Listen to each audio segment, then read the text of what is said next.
Hello, good morning po. Si Rafi po ulit from MMM. Today, I'm gonna show you kung paano po mag-provide help sa MMM. Unang bahagi ng ating tutorial, kung paano mag-provide help.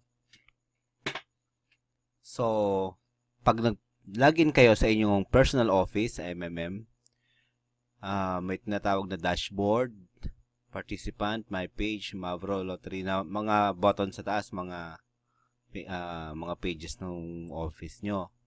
Nandito ngayon tayo sa dashboard. Sa dashboard tayo ngayon. Ito ang dashboard. Okay? So, paano mag-provide help? So, nakita naman natin dito, nakalagay. Provide help. I-click lang natin yan. Then, pag nakita mo napindutin natin yung provide help, pag nakita mo itong box na to, makikita mo itong maliit na box. Checkan mo lang yan. Then, next. Kasi natin itong next. Then, makikita mo dito, paano ka magbibigay ng help? Ikaw ba ay gumagamit ng bank? Maraming options dito.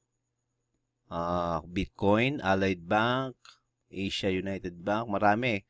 Pag nandito yung banko mo, pwede mo yun ang gamitin. Ano po?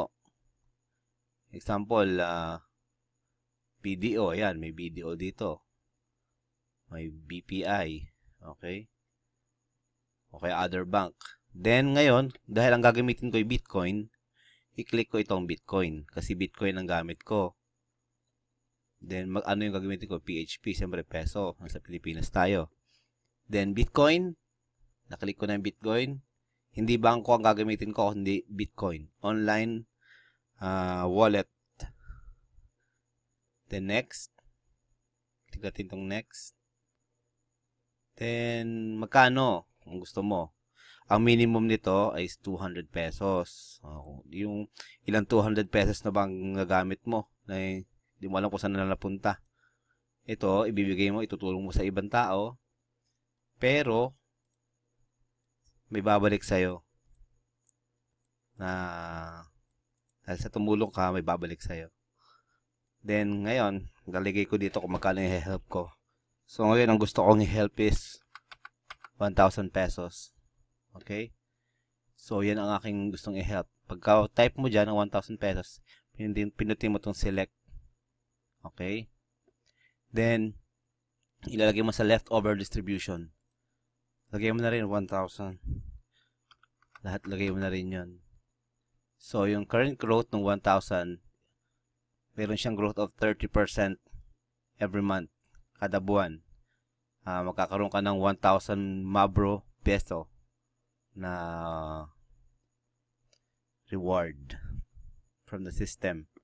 Then, pag na-type mo na yung 1,000 dyan, click next. Tapos alabas dito, confirm authenticity of data entered. 1,000 PHP or Philippine Peso. 1,000 current growth of 30% per month, Mavro PHP. Pag siguraduhin mo na tama information mo kasi hindi na siya pwedeng i-edit once na ito ay ma-set up mo na. Okay? Next na natin. 1,000 pesos. Sigurado na ako dyan. Your request was added. Please wait to process. Okay.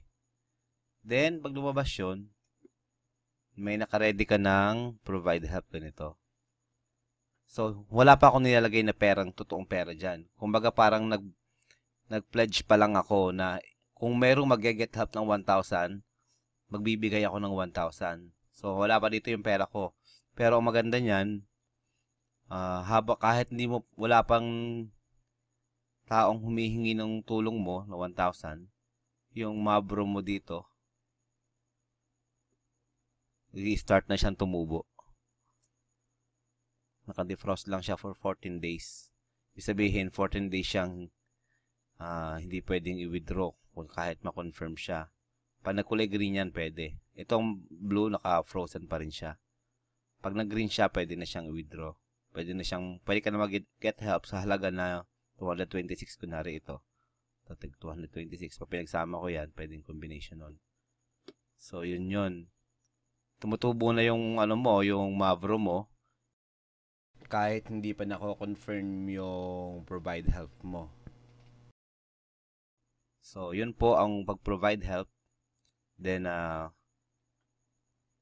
sa susunod na video, kung mayroon nang mag-get help sa akin, ipapakita ko sa inyo kung paano i-accomplish ang i-confirm yung isang request na ng get help.